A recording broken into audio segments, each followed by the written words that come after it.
Boa noite, bem-vindos a mais um PCM. Olá Luís, boa noite. Hoje vamos andar de comboio. Hoje é um dos teus programas favoritos. Depois de quase 100 programas a falar de comboios, não é? Temos um que só vamos falar de comboios, quase. E para isso temos cá um ferroviário.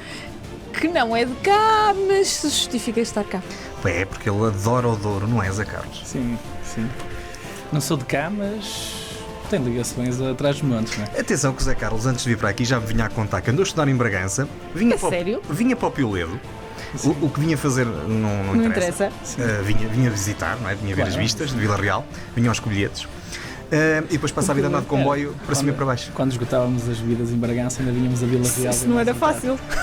Portanto, ele ainda chegou a ser teu colega. Não. Sou mais velho? Talvez. 2003. Eu sou 2007. Então. É uma criança aí, nossa Ana. Pois é. Criança.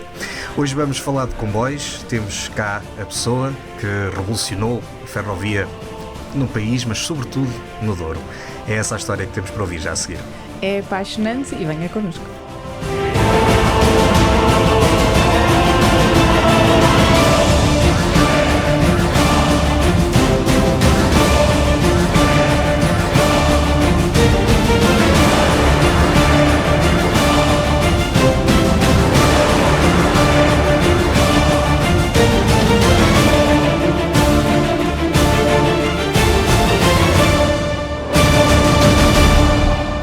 Apaixonado por comboios, apaixonou-se pelo Douro e devolveu-lhe algumas das suas maiores joias ferroviárias, as carruagens Schindler.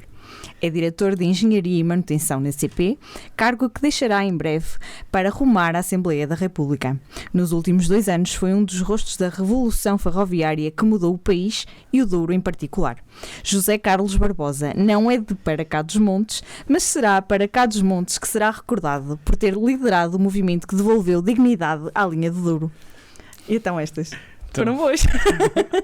Vais-me pôr a chorar antes de começar? Não, esse programa é o domingo à tarde e é na SIC. Este. Como é que surgiu esta paixão pelo Douro, primeiro? Bem, primeiro as palavras são ligeiramente exageradas, que isto foi um trabalho de grupo. Realmente tenho sido um pouco a cara desta pequena revolução que fizemos na CP, até porque sou eu a pessoa que tem mais comunicado aquilo que temos vindo a fazer. A paixão pelo Douro nasce desde pequeno, porque quando era pequeno fazia viagens de comboio com os meus pais e então há esta ligação ao Douro, e porque os comboios de Douro passam na minha terra, que é Paredes, e é onde eu comecei a gostar de comboios, na estação onde comecei a gostar de comboios. Além disso, as carruagens Schindler, não sei se vocês se lembram, talvez o Luís sim, a Ana menos, havia um comboio especial que ligava a Régua ou o Pocinho até à Praia de Espinho. Sim, havia sim. E era feito com carruagem Schindler, e então nós todos os fins de semana, com um grupo de amigos, então lá fotos, fazíamos essas viagens nas carruagens Schindler. Por isso há uma ligação quase umbilical ao Douro e para além disso eu sou um apaixonado pela ferrovia, acompanho muitos projetos ferroviários europeus e quando queremos falar de projetos, por exemplo, Bernina, algo comparável a Bernina terá de ser algo parecido com o Douro, não é? Nós temos linhas fantásticas em Portugal, mas acho que a linha que mais se aproxima dos maiores projetos ferroviários mundiais é a linha do Douro, por isso que tem tido esta ligação e acho que nós temos que começar por algum lado. A CP no turismo ferroviário tem de começar por algum lado e comecemos pelo Douro, que é a linha mais bonita que temos em Portugal. Essa é a tua paixão pelo Douro e a paixão pelos comboios? De onde é que vem? Sim, a paixão pelos comboios surge desde pequeno, bastante jovem. Eu fazia, como vos disse, fazia as viagens do Especial Praias, fazia as viagens sempre para as consultas, por exemplo, quando a minha mãe vinha às consultas ao Porto, nós fazíamos as consultas de comboios. Eram comboios que demoravam 1h30 a chegar ao Porto e muitas das vezes avariavam, não é? Em 2004 há uma pequena revolução ali nos urbanos do Porto, mas até lá os comboios eram lentos. Mas eu adorava as viagens e as paisagens e a minha ligação começa desde novo. E depois aos 15 anos ingresso na escola de ferroviários, um pouco contra a vontade dos meus pais. Fui fazer um exame um sábado de manhã. Eu lembro que juntei dinheiro durante semanas para ir fazer os exames e depois, sem os meus pais saber, fui lá fazer os exames. Sabia 2 coisas, que tinha de apanhar o comboio até Porto São Bento e tinha de apanhar um autocarro 41 e sair na última paragem. Lá fui eu, arrisquei, fiz os testes, entrei. Depois tive de explicar aos meus pais que tinha entrado para a escola, eles ainda tinham um bocado de receio, nem queriam muito que eu fosse. Acho que eles ficaram apaixonados no primeiro dia porque perceberam, depois do discurso do diretor, um discurso rigoroso, eles perceberam que se calhar era aquela escola e era aquilo que eu queria para a minha vida, e pronto, e acho que apostei no cavalo certo. E claro que eu não tenho ligação, não há ninguém na minha família que seja ferroviário. O meu pai foi funcionário da EDP, mas é engraçado, a certa altura, esta história às vezes conta o meu pai, e recordo que quando estou para terminar o curso de engenharia, a CP estava com alguns problemas e eu fico indeciso entre concorrer à EDP, onde o meu pai sempre trabalhou, e na altura a EDP pagava mais 40% daquilo que eu ganhava, e disse ao meu pai que ia entrar para a EDP, que tinha feito os testes todos, e o meu pai chateou-me para eu continuar na CP porque era aquilo que eu gostava. Disse-me que não valia a pena, ou seja, ele trabalhou toda a vida na EDP, mas achava que eu devia ficar na CP porque era aquilo que mais gostava.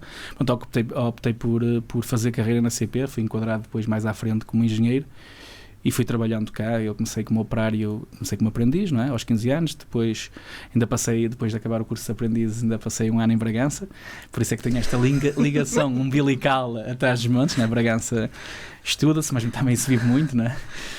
Aliás, eu costumava Bragança dizer... estranha-se, mas entranha-se. Eu costumava dizer que em Bragança não pode haver aulas de manhã, não é? Em Bragança não podia haver aulas de manhã. Eu tinha às 8h30. Mas ias? E eu lembro-me de uma parte, lembro de uma aula de Direito às 8h30 da manhã em que eu estava a tentar tirar apontamentos e estava toda a vida a adormecer e pensei, eu vou sair da aula porque eu não aguento. As noites são para dormir, Ana Gouveia. Eu que tinha dormido mal aquela noite. Eu ingresso em Bragança, depois mais tarde, até por questões financeiras, não tinha capacidade financeira para estar em Bragança, e volto ao Porto e começo a trabalhar como operário. Antes de começar como operário tinha-me esquecido, porque depois estas coisas uma pessoa se esquece, é muito jovem, esqueci-me de adiar a tropa e quando dei por ela estava a estar em Bragança e fui chamado para ir à tropa.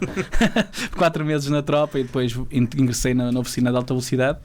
Quem me contrata é o engenheiro Freitas, quem me faz a entrevista é o engenheiro Freitas, que era diretor à altura da oficina UMAV, Unidade de Manutenção de Alta Velocidade. Eu começo a trabalhar com ele e começo a fazer o curso à noite.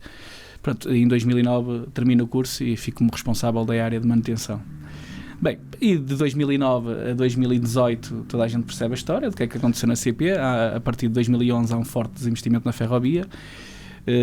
A minha paixão pela ferrovia e perceber que cada vez havia mais desinvestimento e a empresa foi quase levada ao colapso fazia com que nós, um grupo de amigos, trabalhássemos em planos e estudássemos e falássemos sobre isso, escrevêssemos sobre isso e lutássemos para aqui, tentando influenciar decisões políticas para voltarem a investir na CP. Foram quase 10 anos em que vocês estiveram, se calhar, a preparar tudo aquilo que depois... Se calhar está aí a justificação para em 2 anos ter sido possível fazer tanta coisa. Exato. Estiveram esse tempo todo a pensar o que é que haviam de fazer. Quando vos deram a oportunidade, foi fácil. Sim, Luís, eu às vezes digo-te a ti e a um grupo de amigos teus que defendem a linha do Douro e que defendem outras linhas que é preciso ter persistência e nunca desistir. Porque andámos há muitos anos a lutar pela linha do Douro e não estamos a conseguir, mas eu dou, por exemplo, o exemplo da nossa luta, da CP, não é? Que durante 10 anos as pessoas olhavam para nós de lado porque não acreditavam naquilo que nós íamos dizendo, não é? E tivemos alguns problemas, não é? Percebia-se que criávamos algum desconforto a quem decidia na altura e muitas vezes tentativas de silenciamento porque não gostavam das ideias que nós tínhamos e nós muitas vezes sentíamos indignados pelo rumo que a ferrovia estava a levar. Mas durante esses 10 anos, claro que uma pessoa falou muitas vezes, planeou muitas vezes, escreveu muito sobre isso, contrariámos muitas decisões, não é? É claro, eu ainda há dias falava que a decisão de alugar aqueles comboios da Espanha falava num aluguer de curta duração, mas o que é certo é que passaram 10 anos e nós continuamos com os comboios cá alugados a pagar 7,5 milhões por ano. São 70 e tal milhões, ou seja, tínhamos comprado uma frota de comboios novos e estamos a falar de comboios que foram alugados a preço muito caro e com fiabilidade e disponibilidade muito baixa, fora a falta de conforto ou o desconforto que vocês que são do Douro... Era isso que eu ia acrescentar mesmo. E cheira a gasóleo. 70 milhões de euros em carruagens dá 70. Grosso modo, dá 60 a 70. 70 milhões de euros, gastos. Mas não foi preciso comprá-las, Ana, porque... O quê? Não foi preciso comprar carruagens porque... Então, continua. Porque vocês decidiram recuperar as carruagens Schindler. Eu ia perguntar se foi nesses 10 anos que surgiu essa ideia. Bem, durante esses 10 anos, eu falei há dias e volto a explicar, muitas das vezes quando há uma crise, a primeira coisa que se faz é reformar as pessoas, não é? Cortar nos recursos humanos, não é? Muitas das vezes decidimos começar porque aquilo que aparenta ser mais fácil. E foi o que aconteceu na CP, ou na antiga EMF, cortou-se muitos trabalhadores, passou-se de cerca de 1.500 para 1.000, deixámos de ter capacidade produtiva, ao mesmo tempo fomos fechando a oficina. Essa é uma discussão que o Estado ainda terá de ter a seguir, não é?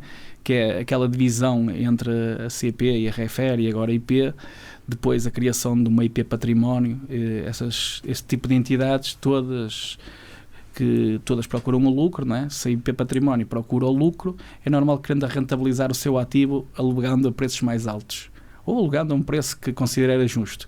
O que é certo é que o próprio Estado tem as oficinas que pertencem à IP Património e a CP tem de pagar a renda das oficinas. Ao ter de pagar a renda das oficinas é um custo. Quando os financeiros começam a estudar, os consultores, quando vêm para fazer cortes nestas empresas, percebem que aquela renda é um valor elevado, então uma das decisões que tomam é fechar essa oficina. Foi o que aconteceu aqui foi, não é? Pagávamos uma renda muito alta, era necessário deixar de pagar aquela renda, o Estado deixar de pagar ao Estado. Ninguém percebe muito estas coisas e ao fim de 20 anos fechámos uma oficina gigante e passámos todos os trabalhadores dessa oficina para uma oficina muito pequena, que agora reparamos só comboios históricos e com isto há uma desmotivação das pessoas, as pessoas vão-se embora e para além da desmotivação e as pessoas irem embora há uma quebra na eficiência da oficina, não é? Na produtividade, porque a oficina muito pequena não tem meios suficientes como tinha a grande. E quando as pessoas começam a ter baixa produtividade, a ter algum desconforto no local de trabalho, começam-se a reformar, há mais baixas, há mais acidentes, tudo isso. E à medida que as pessoas vão embora, parte do conhecimento vai-se embora, porque toda a gente sabe que nestas questões ferroviárias não está tudo escrito nos livros, como dizia há dias, há muito know-how que está dentro das pessoas. O que aconteceu durante décadas é que as pessoas antes de se reformar eram acauteladas a novas contratações para passar conhecimentos mais velhos para os mais novos, não aconteceu. A sorte é que ainda houve uma geração da minha idade e alguns mais velhos que engenheiros, chefes de equipa e mesmo operários que ainda têm muito conhecimento, que entraram muito jovens, né, aos 15 anos, ainda têm muito conhecimento e agora com a contratação de novos trabalhadores, vamos buscar alguns reformados que estamos a ajudar a dar formação neste plano de recuperação da CP. Esses 10, 15 anos dão para escrever um livro sobre como destruir um setor e como tirar competitividade ao país. Sim, eu diria que já vamos quase numa enciclopédia, não é? Porque se nós contássemos a história dos últimos... Desde que eu entrei, por exemplo, para a CP em 2004 até 2020, tínhamos muito para escrever sobre isso e os últimos 2 anos então tínhamos livros e livros para escrever aquilo que se passou e aquilo que fomos fazendo, que isto não é um trabalho só do engenheiro Nuno Freitas, claro que ele foi a cara de tudo isto, é um trabalho de uma equipa, não é? Ele costumava dizer que as pessoas estavam lá, era preciso meter os jogadores no sítio certo, foi isso que ele fez, colocou as pessoas em locais-chave, nas oficinas-chave e nas direções-chave para fazer este plano e para reparar este material todo em tão pouco tempo, não é? Tens aí uma lista no teu caderninho de todo o material que foi recuperado, mas a nós, aqui no Douro, interessa-nos aquilo que tem feito as delícias de toda a gente, que são essas 11 Schindler que tens aí na segunda linha. Sim, nós temos 11 Schindlers completamente recuperadas. Temos 6 que faziam o comboio Miradouro antes. Agora temos o serviço Miradouro, mas antes desse serviço Miradouro havia um comboio especial Miradouro. Aquele que se perdia pelos montes, não era? Aquele que se perdia e aquele que foi cancelado por falta de receita, não sei se te lembras.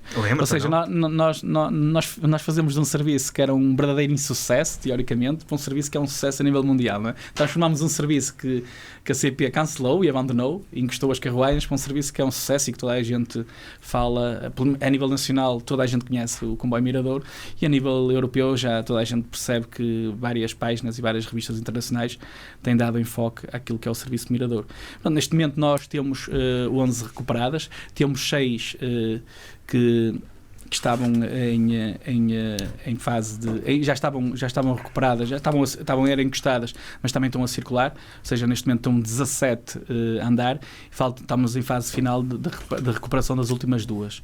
Ficaremos com 19. É engraçado porque nós chegámos em extremis à CP, porque momentos antes de nós chegarmos, 6 delas eram para ser vendidas a um privado. Nós conseguimos reverter essa situação e conseguimos explicar politicamente e a quem decidia que fazia parte do nosso projeto e era obrigatório nós ficarmos com essas 6 carruagens. Isso podia colocar em causa tudo que era o nosso projeto. Curioso que elas não serviam para nada, davam prejuízo, mas havia um privado que as queria. Exato, é sempre assim. É sempre assim. Infelizmente é sempre assim em Portugal, não é? O que às vezes é difícil de explicar. Agora, uma coisa que nós sabíamos é que à medida que fôssemos injetando estas carruagens na rede, no serviço do Miradouro, íamos criando folga no restante material circulante, nas automotoras, íamos colocando essas automotoras a servir a linha do Oeste, íamos acabar um pouco as supressões na linha do Oeste e íamos melhorar substancialmente aquilo que era o serviço do Douro, porque realmente as carruagens Schindler são muito mais confortáveis que as velhas camelas que cheiram a gasóleo, não é? Sim, completamente. O que é que a Schindler tem de especial e que inovações foram introduzidas nesta reentrada ao serviço? Basicamente, o que tem de especial é que tem salões muito mais amplos, tem bancos muito mais confortáveis, até o cheiro interior não é o cheiro a gasóleo. Cheira a natureza. Cheira à natureza e nós sabemos muito hoje em dia, e há muitos caminhos ferros europeus que já começam a regressar, a voltar atrás na decisão de ter só comboios com janelas completamente estanques e que não dão para abrir. Este tipo de comboios, neste tipo de territórios, neste tipo de paisagens, deve ter janelas de abrir. Eu costumo dizer muitas vezes, mas vou repetir, que uma máquina fotográfica está à distância num bolso, porque todos os telemóveis hoje em dia têm máquina fotográfica, e eu diria que a maioria dos passageiros querem tirar fotos e querem apreciar a paisagem, fazer mais um vídeo para alimentar as suas redes sociais e para restar um momento para um dia mais tarde recordarem as paisagens do Douro. E tu, além das janelas, ainda fizeram outra coisa, que foi pôr-lhe espaço e cabides para as bicicletas, não sei se é assim que se chama, para as bicicletas, Sim. Não é? O que tem sido um sucesso, diga-se de passagem. Tem. Ainda ontem, por acaso, fiz a viagem, não no meu, mas no que, por quem eu cruzei, e lá aquilo tudo cheio nos cabides. Começa a achar que uma carruagem por comboio é capaz de não chegar em alguns horários.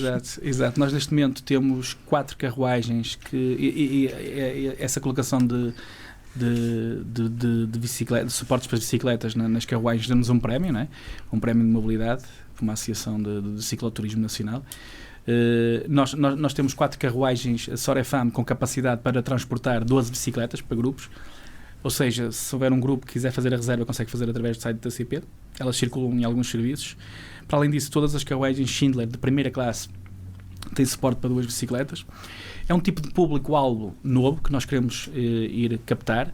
É um serviço diferenciado. Este tipo de serviços diferenciados são muito importantes para linhas regionais, porque nós sabemos muito bem, aliás, eu às vezes costumo dizer aos nossos críticos que lhes falta mundo, não é? Quando há pessoas que criticam a inserção ou a colocação de suportes para bicicletas dentro das carruagens, essas pessoas faltam-lhe mundo, não percebem o que é que se passa lá fora e o que é que os grandes caminhos ferros europeus fazem, não é?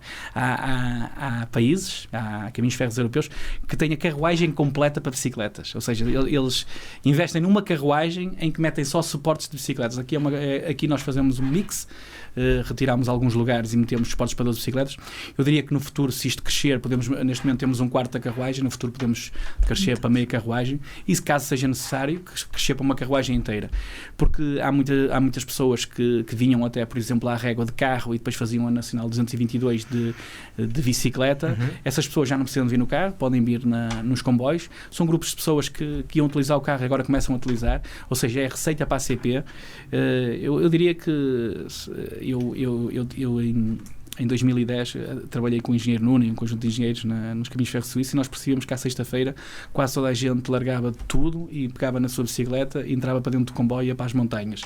E aqui tem de ser igual, não é? As pessoas largam tudo, pegam na bicicleta e vão por estas linhas regionais fora do país, para o interior, passar os seus fins de semana e viajar de forma mais amiga do ambiente. E sabes-me lembrar que em maio vamos ter cá um maior evento de bicicletas na Régua. Fica atento, manda vir meia dúzia delas, porque nesse dia de certeza que se calhar não te chega uma carruagem ou 2. Sim. Depois de 2 verões em pandemia, qual é o balanço do Miradouro? É assim, como é óbvio, aqui nós temos de diferenciar. Há um antes pandemia e pós-pandemia ou durante a pandemia. O pós-pandemia ainda não acabou, nós não sabemos o que é que será o pós-pandemia. O que vai acontecer? Porque a pandemia ainda está aí e nós tivemos estes 2 anos em pandemia, não é? Antes da pandemia, nós transportávamos mais passageiros, como é óbvio, que durante a pandemia.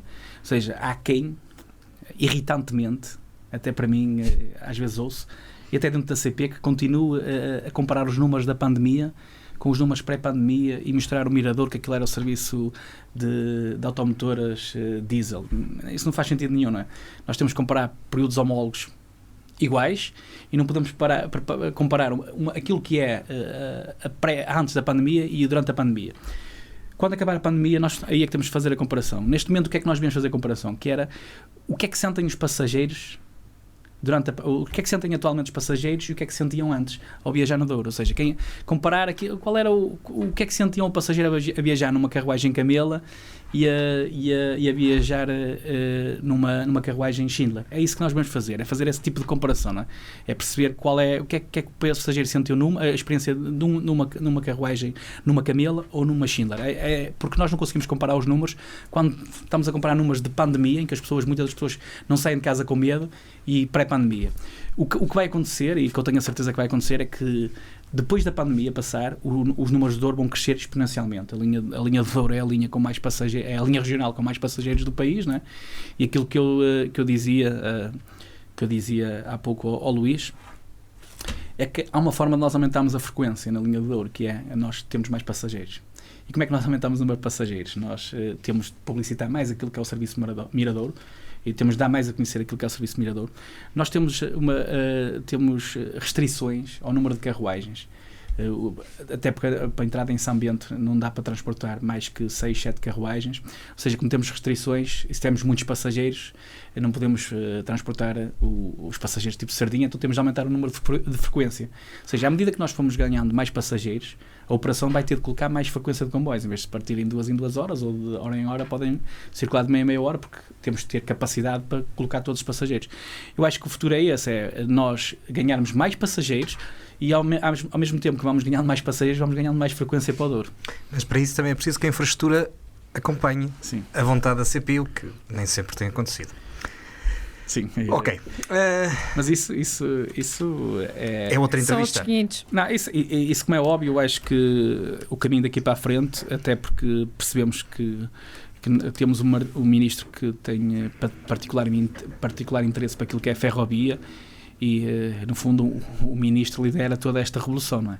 E se o ministro lidera esta revolução, ele tem objetivos claros para a ferrovia, tem de nos pôr as duas empresas a falar, não é? Nós não podemos fazer um serviço para o Minho e depois as plataformas não funcionarem. Nunca verem mais 3, 4 carruagens, não é? Quando sabemos que, pois, não é só no Minho, mas esse tipo de coisas não pode acontecer mais em Portugal, e eu acho que no futuro isso tem de ser acautelado, e como é óbvio, um operador precisa que a linha tenha capacidade e tenha canais suficientes para aumentar a sua exploração. Sr. Carlos, agora vou fazer de advogado do diabo. As Schindlers vieram resolver um problema imediato que o Douro tinha, que a CP tinha de falta de material circulante, tal como toda essa recuperação de material que tens aí um pouco por todo o país. Só que as Schindlers não vão durar eternamente, e apesar de muito confortáveis e muito boas, têm também uma duração limitada no tempo. Como é que vai ser o futuro da CP? Encomendaram agora 117 comboios, não é? Mais os 25 que vão estar a chegar, se o Tribunal de Contas deixar. Sim, o futuro... Eu diria que o Douro nunca teve tanto futuro como agora terá, não é? Porque nós, como sabes, temos a encomenda feita de 22 automotoras Stadler, algumas são bimodo, metade delas são bimodo, ou seja, diesel elétricas. Essas automotoras podem circular cá no Douro, não é? Nós sabemos que a eletrificação também será feita na primeira fase até à Régua. Podemos colocar as duas 600, eu ainda não sei como é que será a operação, mas calculo que o serviço Schindler será com uma locomotiva 2600 até à Régua e depois chega à Régua, porque ganha algum tempo, não é? Sendo uma locomotiva 2600 a tracionar e chegando à Régua pode trocar por outra locomotiva e faz o resto do serviço. Não sei como é que a operação está a pensar isso, mas será uma das soluções. O futuro também será com Schindlers. Sabes que um dos grandes contributos para quebrar a procura da linha do Douro aqui há uns anos atrás foi chegar à Régua e termos que mudar de comboio. Mas mudar de comboio não é mudar de locomotiva. Pois, eu sei, estou-te a perceber. Mudar de comboio não é mudar de locomotiva. Ou seja, se nós conseguimos garantir que ganhamos tempo entre o Porto e a Régua, e absorve a perda de tempo de troca de uma locomotiva na régua. Por isso, o que eu acho é que nós, não, tendo catenária até à régua, não devemos continuar com locomotivas de catenária, mas eu acho que não trocando de carruagem, não trocando de comboio, acho que as pessoas esperam 5, 10 minutos, até porque compram os tradicionais roçados da régua, não é? Sim, que elas vão lá levar à janela. Sim. Eu acho que isso também é um negócio que tem de ser mais explorado, não é? É uns vendedores ambulantes entrar nos comboios no verão e vender umas bebidas, não é? Eu ainda sou do tempo que isso acontecia. Eu também. Torrõezinhos também, era muito bom aquilo. Sim. Elas iam para o Pinhão, não voltavam para piada, trás, mas sim, para a lembro-me Tua. perfeitamente. E na altura, quando havia os cruzamentos, que agora também já não há, não é? Porque aquilo, enfim, é o que é. Os comboios esperavam umas pelas outras para elas trocarem de comboio para depois fazerem a viagem inversa. Isso faz parte do imaginário do Douro. Talvez temos de falar com a CIM da região para temos que falar, sim, senhor. A reativar esse tipo de... Aliás, um dos nossos objetivos é colocar a CIN a falar e as câmaras a falar mais com a CP para começarmos a oferecer ofertas conjuntas naquilo que é os nossos serviços. Para ir buscar mais gente, até ela tal mais gente que dizias que querias ir buscar, Ana. Zé Carlos, sais da CP com a sensação de dever cumprido? Não, claro que não, eu saio e tenciono voltar, não é? Em breve.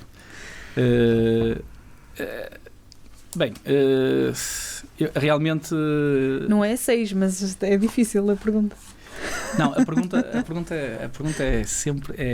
tem sido a pergunta mais difícil de responder durante este último mês, que é a nostalgia de estar a meio de um projeto e ter de sair. Claro que quem como eu anda na política desde muito jovem, não é? Eu comecei na política autárquica, tinha o sonho de mudar a minha freguesia, depois podemos falar mais à frente sobre isso. Vamos falar, Sr. Presidente da Junta. Sim. Era o sonho de mudar a minha freguesia e mudar o meu concelho e pronto, e conseguimos mudar a minha freguesia, conseguimos mudar o nosso concelho e como é óbvio, eu sou uma pessoa de causas e fui crescendo também um pouco dentro do partido. E depois o meu nome surge naturalmente na lista de deputados. Eu nunca pensei que nós íamos colocar 19 deputados, eu pensaria que não seria eleito. O que é certo é que fui eleito, é a primeira vez que Paredes tem um socialista a deputado, e eu terei de assumir funções na Assembleia da República, aquela nostalgia de sair a meio de um projeto da empresa que eu gosto e da empresa onde eu quero passar o resto da minha vida, depois de sair da parte política. Pronto, eu acho que também serei útil à ACP, à ferrovia no Parlamento, à linha do Douro, à linha de alta velocidade, à compra dos 117 comboios, que é preciso fazer a compra, à construção da fábrica de comboios em Portugal. Por aí poderei sempre falar nesses assuntos. Aliás, é um ferroviário dentro do Parlamento para falar de ferrovia dentro do Parlamento. Bom, não sei, mas eu quero voltar à ACP em breve. Uma boa resposta. Zé, chegou a altura de falarmos de uma palavra. Uma palavra sobre ferrovia. Amor. Uma palavra sobre ferroviários. Entusiasmo. Uma palavra sobre CP.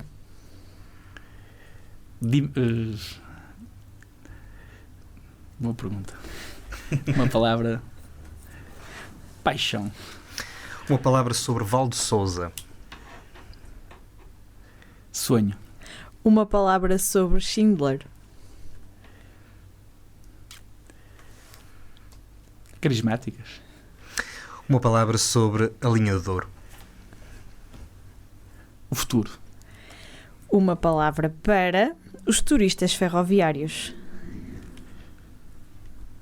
Linha do Douro. Uma palavra para quem gosta de comboios. Continuem.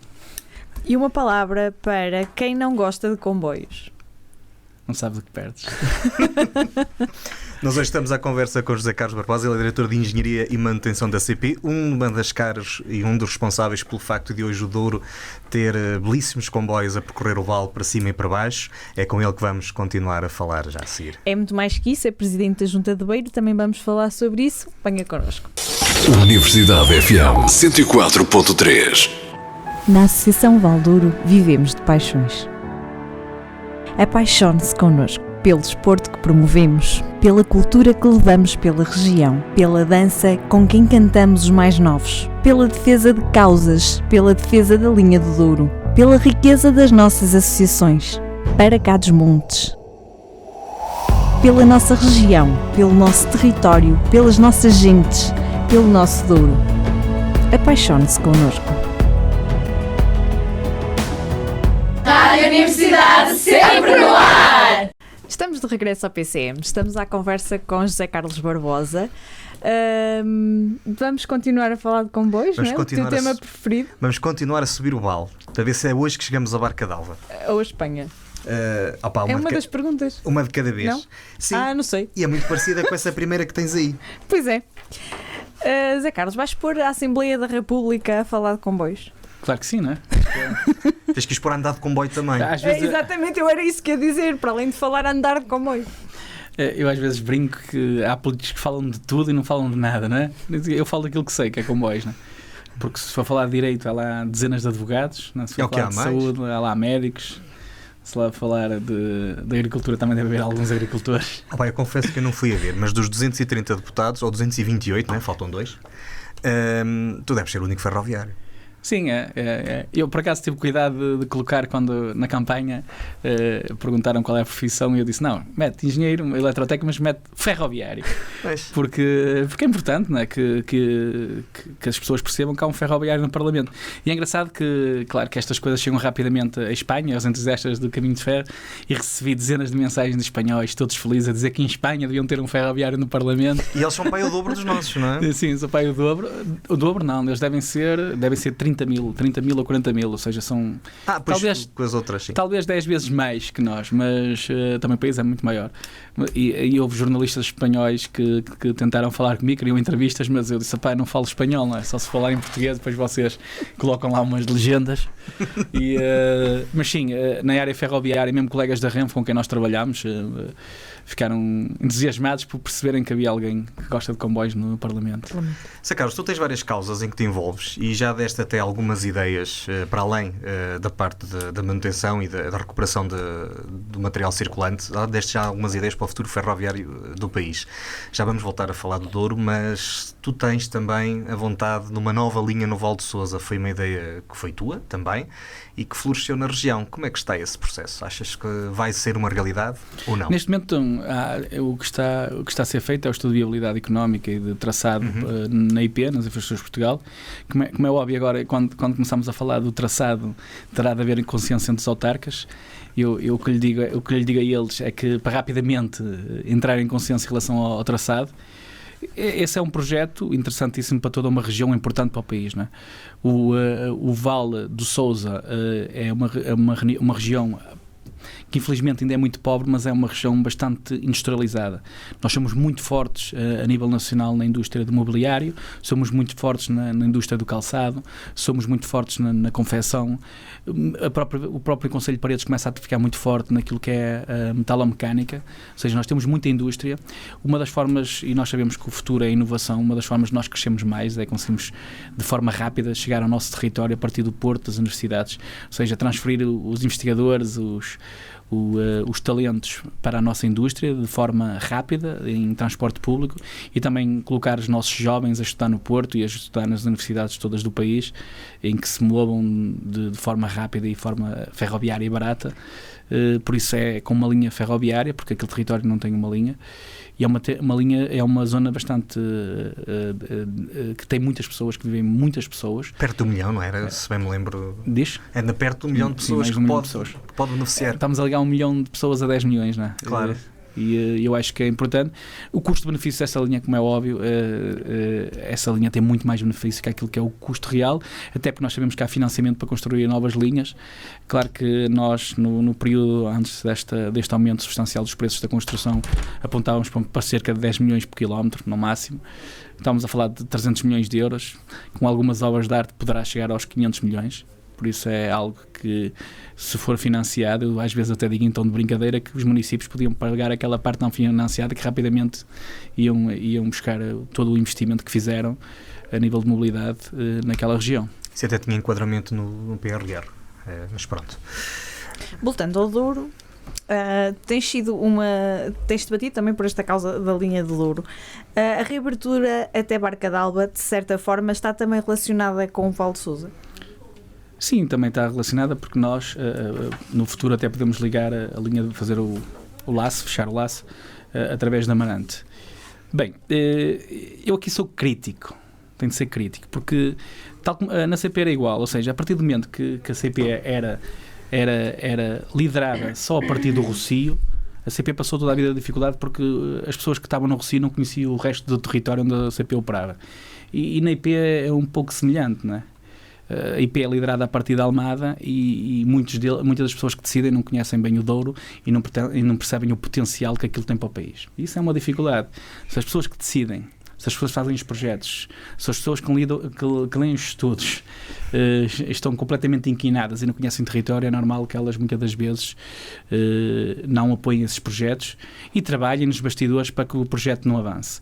E é o que acontece, eu acredito que é o que acontece aqui na linha do Douro, na abertura entre o Pocinho e Barca d'Alba, porque ainda agora na campanha eleitoral duas atuais ministras do meu partido, não é, que é o Partido Socialista, diziam que queriam a abertura da linha do Douro, apoiavam e diziam que apoiavam a abertura da linha do Douro até a Barca d'Alba. Então, se o Parlamento já decidiu por unanimidade abrir a linha até a Barca d'Alba, se temos a maioria dos políticos portugueses a apoiar essa decisão, se temos todos os autarcas do nosso território focados em que alinhava a Barca d'Alba, o que é que falta mais?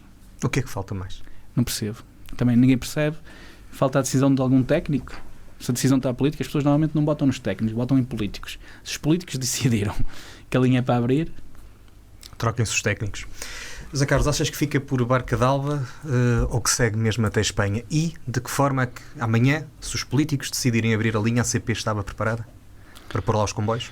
Eu acho que nós, neste momento, devemos apostar já até a Barca d'Alba, né? Essa é a primeira fase. Como é óbvio, depois de abrirmos até a Barca d'Alba, toda a gente vai perceber, e até os espanhóis vão perceber a necessidade de abertura de ligação à Espanha. A CP, eu diria que amanhã, segunda-feira, está preparada para chegar com um comboio a Barca d'Alba para nós. Está mais que garantida essa operação. Os comboios neste momento chegam ao Pocinho, estamos a falar de colocar um comboio a fazer um percurso de mais meia hora, que alcança um território diferente e consegue captar outro tipo de clientes. Aliás, uma coisa que eu tenho a certeza é que toda a operação tem maior rentabilidade se os comboios chegarem à Barca d'Alba. E vou dizer porquê. Neste momento há um conjunto de barcos que vêm desde o Porto até a Barca d'Alba e depois as pessoas deslocam-se de novo para o Porto, ou seja, regressam ao Porto através de autocarros. O que nós devíamos fazer era uma dupla experiência. Porque neste momento as pessoas só têm uma experiência. É a experiência de viajar no Douro através de barco e depois tem uma má experiência que é voltar ao Porto de autocarro. Não é até ao Porto, acho eu. Acho que é até ao Pocinho, que é aquela estrada é muito má. Sim, sim. Ai, perdoem. Só essa meia hora já é... É aquela cerca meia de hora e meia. muito má. Não, sim, meia hora era de comboio. Meia hora é de comboio. Hora e meia que eu quase morri, Sim. não foi? Sim. Ou seja, o que devíamos fazer era que os barcos chegavam a Barca d'Alba, as pessoas chegavam de barco a Barca d'Alba e depois regressavam ao Porto de comboio, ou vice-versa, ou chegavam de comboio a Barca d'Alba e regressavam ao Porto de barco.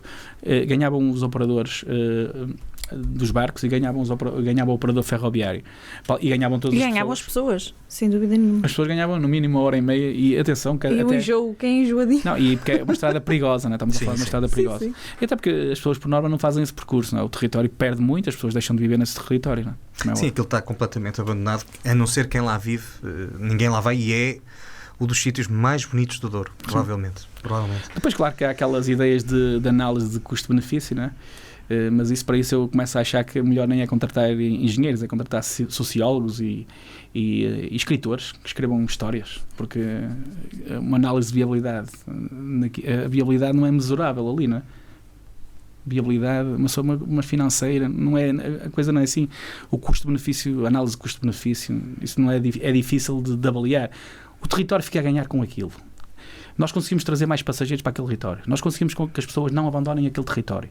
Nós conseguimos oferecer um serviço totalmente diferenciado àquela região. Nós conseguimos captar turistas internacionais para uma das regiões mais bonitas do mundo. É isso que deve ser medido. Isso não é fácil de ser medido. Por isso não é andarmos constantemente a contratarmos consultores para fazer análise de custo-benefício, gastarmos dinheiro naquilo que não interessa. E adiar constantemente a decisão porque há um consultor que se lembra de fazer uma conclusão a dizer que aquilo não tem viabilidade económica. Isso não faz sentido nenhum. Os estudos estão todos feitos, aquilo tem a ter viabilidade técnica. Os técnicos têm de olhar para aquilo e dizer esta ponte tem de ser trocada, este traçado tem de ser trocado aqui, este túnel tem de ser mudado ou tem de ser só recuperado. É isso. Viabilidade técnica. Analisar o custo técnico e avançar com a obra. É só isso. É a pandemia que está a impedir, se calhar? Há quem lhe chame pandemia. É, não é? A pandemia é uma boa desculpa para tudo. Portanto. Sim. Aqui há outras. Bom, Zé Carlos, há uns dias falou-se de uma linha de alta velocidade Porto-Madrid a passar por Trás-os-Montes. Tem-se vindo a falar deste projeto. Achas que isto pode inviabilizar o que acabaste precisamente agora de dizer sobre a linha de Douro e até mesmo a linha de Val de Sousa, ou são coisas completamente diferentes? São coisas completamente distintas, não é? As linhas de alta velocidade fazem ligações de ponto a ponto, não é? E é transporte de grande massas, é um transporte de passageiros de forma rápida e fazer ligação entre estas duas grandes cidades, que é Porto e Madrid, como é óbvio ter uma paragem talvez em Mirandela ou em Bragança. E depois também as linhas de alta velocidade e as linhas férreas servem para passar comboios. Podem passar comboios que podem passar a 250, a 300 km/h, mas também podem passar comboios intercidades a 200 km/h. E estamos a falar de ligar a Bragança ao Porto talvez em 45 minutos.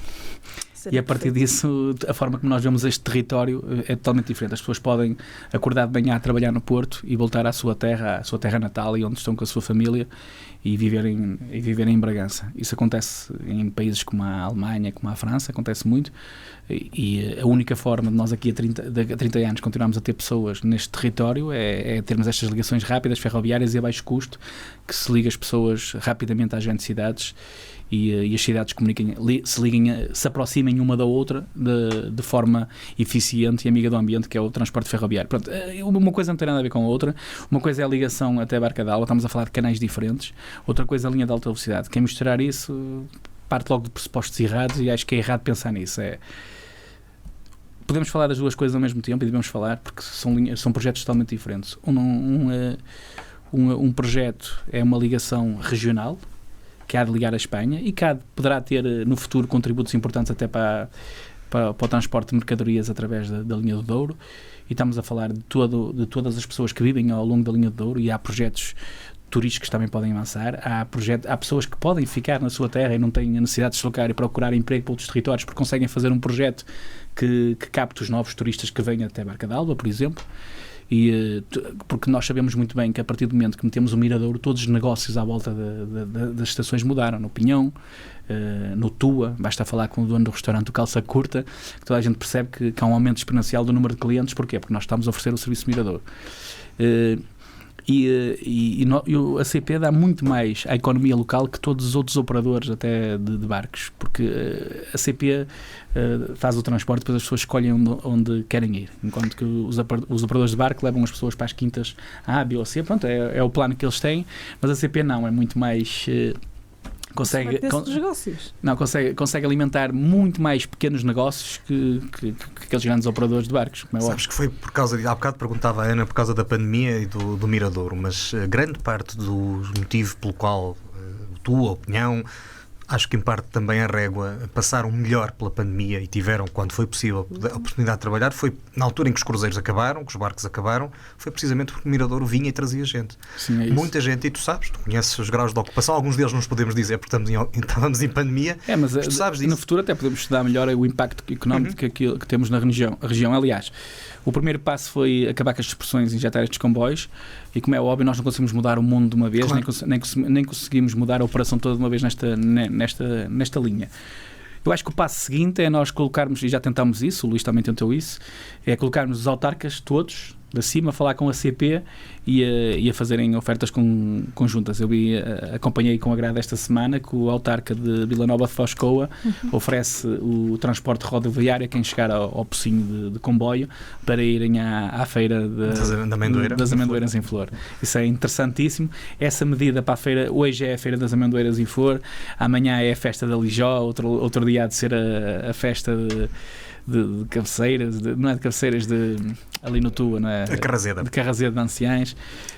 Maçã, Armamar, ou seja, a festa da Castanha, ou seja, todos esses Lamego, ou seja, todos estes territórios ficarão a ganhar se as pessoas chegarem cá de comboio e depois as câmaras conseguirem facultar ou haver uma oferta conjunta entre o transporte ferroviário e rodoviário.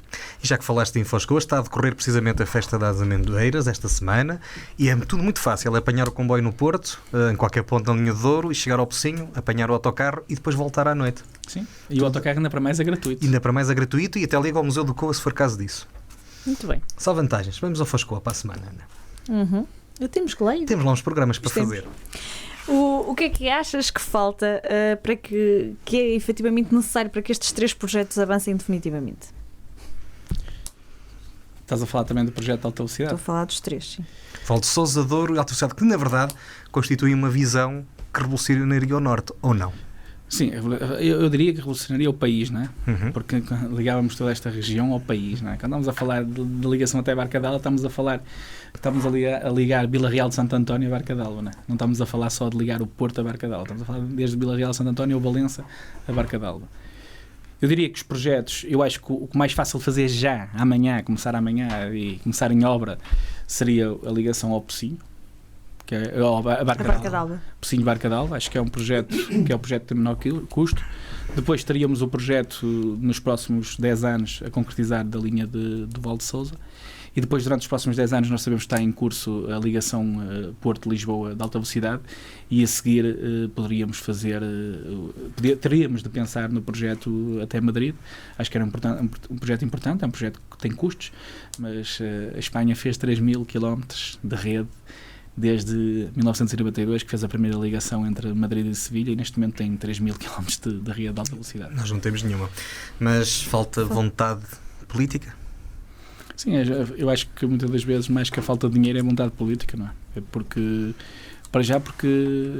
os partidos passam anos a discutir aquilo que é óbvio, que é uma linha de alta velocidade aproxima as duas grandes cidades do país, e a forma como estas duas cidades se relacionam economicamente fica totalmente diferente, não é? Quando ligarmos Porto a Lisboa em cerca de 1h15, vamos aproximar todo o seu território, não é? E já não vão ser 9 horas de viagem de Bragança a Lisboa, como diziam os chutos? Receias que todo este trabalho que foi feito seja desfeito outra vez? Esta é uma pergunta que eu acho que... Opinião? Não, a minha opinião sincera, acho que durante 4 anos e 9 meses acho que podemos dar continuidade, porque o Partido Socialista, o António Costa, o Primeiro-Ministro, no fundo, ele é que estava a liderar o governo que avançou com este projeto de recuperação de material circulante da CP, ou seja, o Primeiro-Ministro mantém-se. Eu acho que a política será igual. E o país está a fazer um plano nacional ferroviário, e o próprio líder do plano nacional ferroviário, Frederico, já disse publicamente que uma das melhores propostas do plano ferroviário nacional foi a proposta apresentada para a Associação Val-d'Or, né? Tecnicamente foi a melhor proposta, né? Eu costumo dizer que se aquela proposta tivesse de ser paga custaria uns milhões ao país, né? É uma proposta tecnicamente muito evoluída, não há nada paralelo àquilo. É uma verdadeira linha de alta velocidade projetada e documentada e bem argumentada. Como é óbvio, agora podemos discutir a parte financeira. Agora não há técnico nenhum no país que consiga pôr em causa tecnicamente aquilo que está lá feito. Eu acho que quem gostar de ferrovia, quem gostar de planeamento, e mesmo eu acho que aquilo devia ser uma cadeira nas faculdades para os próximos engenheiros civis e arquitetos, porque pegar naquele documento e estudá-lo, porque aquilo realmente está ali uma bíblia ferroviária. Em nome da Associação Val-d'Or, Zé Carlos, só temos que agradecer as palavras que nos endereças e que tenho certeza que toda a equipa que esteve envolvida reconhece. Mas diz-me uma coisa, vocês fizeram em 2 anos uma revolução que tem nessa lista, sim, uma face visível. Tem aqui uma cábula, não é? Sim, mas é uma cábula que tu até costumas ter aquelas imagens que vais publicando no teu Facebook, até bem mais interessante, e percebi agora que também estão lá em Guifões, num grande painel, embora organizado de outra forma. Tu não tens medo ou não receias que amanhã alguém chegue lá e volte a encostar isso tudo a um canto? Caberá quem lá fica e aos ferroviários lutar para que não façam isso, não é? Achas que as coisas estão num ponto em que já não há volta a dar, já não há retorno na estratégia que tem sido seguida? Paulo, o que eu te digo é que eu tenho 38 anos, enquanto tiver cá, lutarei sempre contra esse tipo de decisões, não é? É o que eu posso fazer. Agora, eu acho que as pessoas que ficam na CP e que atualmente lideram, acho que querem continuar, são pessoas que estiveram envolvidas no projeto desde a sua origem,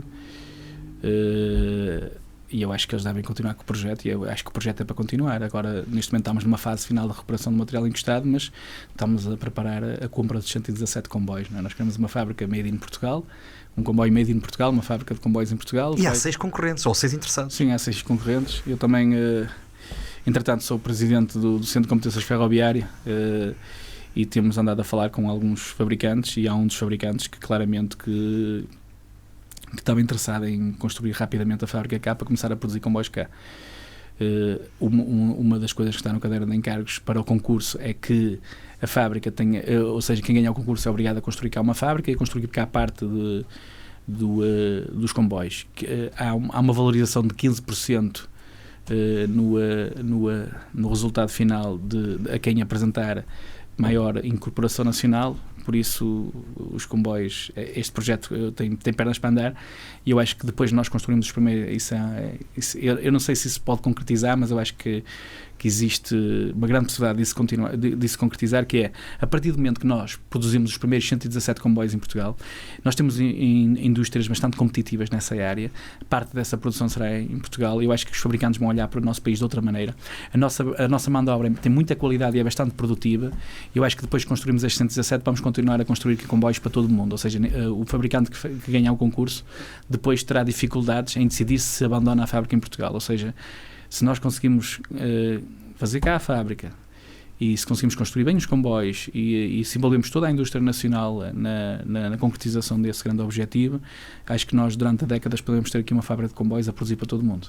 Falaste no Centro de Competências Ferroviário, há bocado estavas a contar a tua história na CP, como chegaste aos comboios. Tu agora, através deste Centro de Competências, que é também uma das peças, não só da construção dos novos comboios, mas também para o sonho do comboio português, este Centro de Competências Ferroviário, tu no fundo aqui tens a oportunidade de fazer por uma série de jovens aquilo que descreveste há bocado. A oportunidade de fugir de casa, de fazer os testes e entrar na escola e ser ferroviário e ter uma paixão imensa. Os tempos são outros, porque nós agora com as redes sociais... Já não fugimos de casa, não é? Sabes que eu, por norma, respondo a toda a gente que me manda mensagens ou que me manda uma fotografia. Aliás, tenho dezenas de apaixonados de comboios que me mandam fotografias até para eu as publicar. Ficam super felizes de eu as publicar, e eu quase todos os dias tento publicar uma fotografia de uma paisagem. Mas, claro que eu recebo dezenas de mensagens de miúdos entusiastas que começaram desde muito novos a gostar de comboios e que querem fazer uma carreira similar à minha, de muitos trabalhadores que hoje trabalham na CP, que começaram desde muito novos apaixonados para a ferrovia, fizeram um curso de aprendizes e depois ingressaram na CP. Entre 2002 e 2003 a Escola de Ferroviários fechou até 2021, que abriu recentemente, 2021 voltamos a abrir a Escola de Ferroviários. Ou seja, este período, esta janela, este período temporal entre 2002 e 2020 foi os anos que a CP tem mais dificuldade em contratar bons técnicos, porque não tinham aquela cultura ferroviária da Escola de Aprendizes. Aquilo que fizemos foi montar um curso de formação profissional com cadernos construídos por ferroviários. Eu acho que já te mandei alguns. Já mandaste, e digo-te que superam em muito os meus da faculdade. Sim.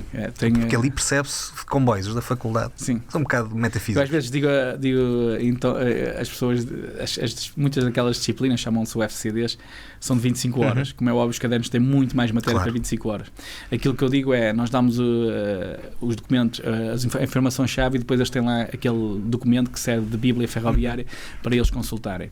Pronto, neste momento o curso está no ativo, temos alunos e queremos continuar a ter alunos na área ferroviária. Estes alunos irão estagiar nas empresas do grupo. Pela primeira vez nós conseguimos juntar todas as empresas, Metro Porto, Metro Lisboa, CP e IP, para trabalhar num curso conjunto de oferta para alunos. É difícil coordenar tudo isto, mas conseguimos.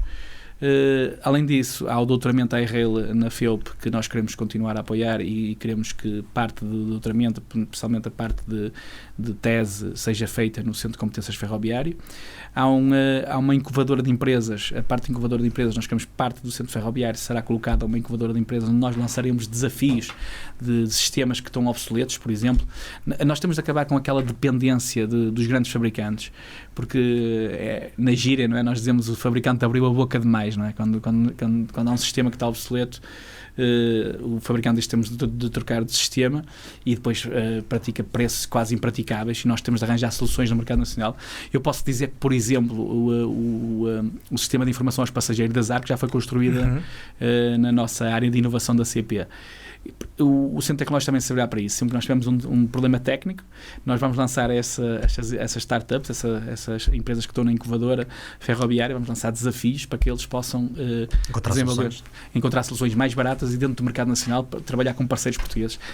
Nós temos o projeto da Método Porto de recuperação do R, o R de 960 mil e agora 1,2 capas, foi feito com muita incorporação nacional. Nós fizemos projetos de engenharia com a indústria nacional, ou seja, nós temos capacidade produtiva para fazer essas coisas e o Centro de Competências Ferroviárias servirá para isso. Além disso, muitas vezes temos dificuldade de homologar aquilo que produzimos cá e então teremos também uma parte que se dedicará à homologação de peças ferroviárias. Isto de forma muito resumida, que o Centro de Competência é muito maior. Dava outra entrevista, mas não temos tempo, como diz o outro. Pois não. Temos tempo para a última? Temos tempo para a última. Pronto. Está a acabar. Está quase a acabar. Além da tua paixão pelo Douro, pelos comboios, és presidente de junta de Beira. Sim, de Beira. Em Paredes. Em Paredes, mas é de Beira. Onde passa a linha de Douro. Pronto. Desde setembro. Como é que tem sido este desafio? Sim, eu sou presidente, eu tenho a presença da junta, eu tenho a vice-presidência dos Bombeiros de Paredes e tenho a presença do clube lá da aldeia. Então tenho aqui algumas coisas que faço, são coisas que, no fundo, é o contributo que eu tenho a dar um pouco de mim à sociedade. Ser presidente de junta é o cargo político mais próximo das pessoas, por isso é o cargo que mais dificuldades, é um cargo quase não remunerado. Os presidentes de junta, no fundo, são os empregados do povo.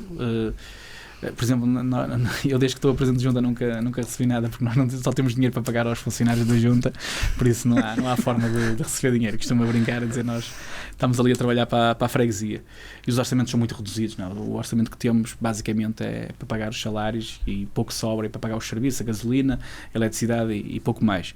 Nós, por exemplo, nós conseguimos duplicar o nosso orçamento porque houve um contrato de delegação de competências, mas é para fazer obras, nós temos de apresentar a fatura dessas obras, ou seja, não dá muito para apoiar as associações, não dá muito para fazer muita coisa, é muito melhor ser presidente de Câmara que ser presidente de junta, nós andamos sempre a mendigar aos presidentes de Câmara, mas é um projeto interessante, eu adoro a minha terra, tenho ligações fortes à minha terra. Eu há pouco discuti isso com o Luís, não é? O Luís não sai do Douro, podia trabalhar numa das maiores empresas do país se quisesse, mas tinha de sair do Douro e então tem aquela ligação à sua terra e não quer sair. E eu é igual, eu gosto muito da minha terra e eu achei que, estando bem profissionalmente e bem posicionado até politicamente, podia muito dar alguma coisa à minha aldeia e é isso que fiz.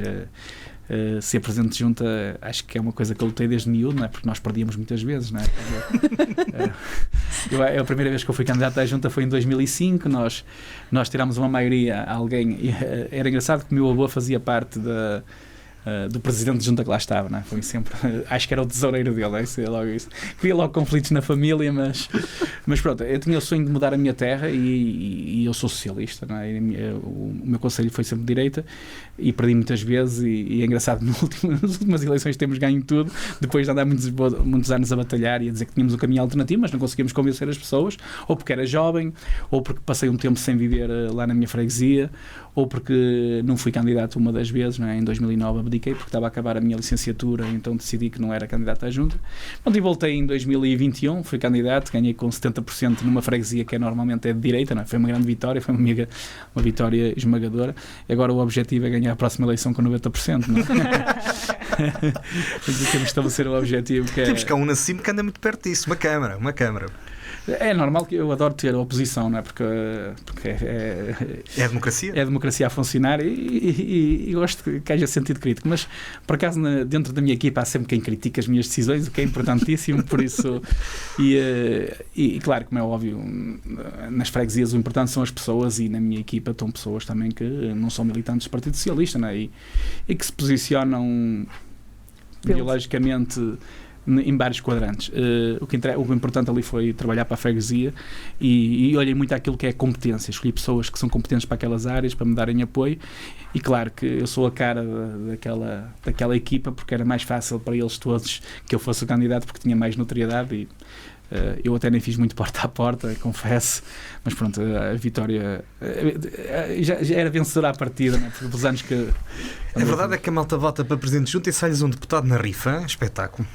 Sim, no dia a seguir às eleições legislativas, a minha mãe costuma andar lá na freguesia e agora a minha mãe é quase a vice-presidente de junta, não é? Porque as pessoas vêm-lhe pedir a ela Para interceder com o filho, não é? Não, ela quando faz as caminhadas a pé, as pessoas vêm contar os problemas, não é? E a minha mãe diz, não, mas não é nada comigo, é com o meu filho, vai falar com o meu filho. Então a minha mãe ligou-me outro dia a perguntar, filho, mas tu vais desistir de presente de junta? É que toda a gente vem me perguntar isso, eu preciso responder. Eu disse, não, dá para acumular, e irei acumular, não é? Irei acumular o cargo de presidente de junta com o deputado. Não posso acumular o cargo de diretor da CP com o deputado. Pronto, tenho saído da CP. Foi muita... Momentaneamente. É um até já. Vais apanhar o comboio, vais apanhar o pendular, mas ele depois volta Sim, para o vou andar ponto. mais vezes. Não é mais vezes porque eu já ando todas as semanas vou a Lisboa, mas vou andar. Olha, nós estamos a ficar um bocado Estamos. atrasados com mais vezes o comboio. Olha. Eu não disse nada, mas ele agora aparece. Nem que chegue um bocadinho atrasado. Bate, tem que ser em 30 segundos a O resposta. comboio aparece a horas e aparece limpo. Vocês já bem o lembro. O que vale é que vais responder em 30 segundos as 10 perguntas, não é? Vai responder à tabela. Pronto. Contra-relógio, vamos começar. Carruagens, Arco ou Schindler? Schindler. Locomotiva favorita? 1400. Alta velocidade ou regional? Alta velocidade. Melhor linha do mundo? Linha do Douro. Pedro Marques ou Pedro Nuno Santos? Pedro Nuno Santos. Viagem de comboio favorita? Porto. Pocinho. Junta de freguesia de Beiro ou CP? CP. Local favorito no Douro? Calça curta. Viagem de comboio que ainda queres fazer? Transiberiano. Muito bem. Sim, não, olha, por acaso acho que ia zerar aquilo, mas o tempo é excepcional. Mas pronto, só vais saber para a semana. Segundos, mas Andou lá deve ter perto. sido- Acho que podemos ter aqui um ataque à liderança no nosso. Onde te vês daqui por 10 anos? 10 anos? Vejo-me na CP. A fazer o quê? O que é que estarás a recuperar nessa altura? Deves estar a testar as carruagens novas, não é? Não sei. Depois da experiência no Parlamento, não é? Depois da experiência que tive como diretor, caberá alguém decidir o que é que eu farei na CP. Não sei, eu estou cá para servir o país. E é uma pergunta difícil. Mas não sei. Daqui a 10 anos, 4 anos e 9 meses estarei no Parlamento, não é? E, Falta o resto. falta todo o resto. Não sei, se fizer 2 mandatos, né, como deputado, daqui a 8 anos ainda sou deputado, não é? E depois volto à CP daqui a 8 anos. Isso é um até já um bocadinho grande. É um até já, não sei.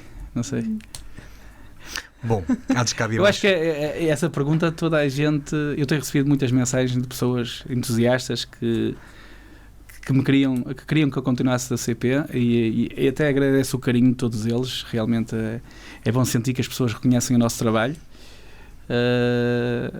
Mas pronto, isto é o ciclo normal da vida, não é? Mas daqui a 10 anos, não sei, mas talvez. Não sei, tenho de certeza que estarei na CP, depois logo se vê. certeza que estarás na CP e que a CP continua a ter comboios, não é? Que é o mais importante. Esperemos nós. Sim.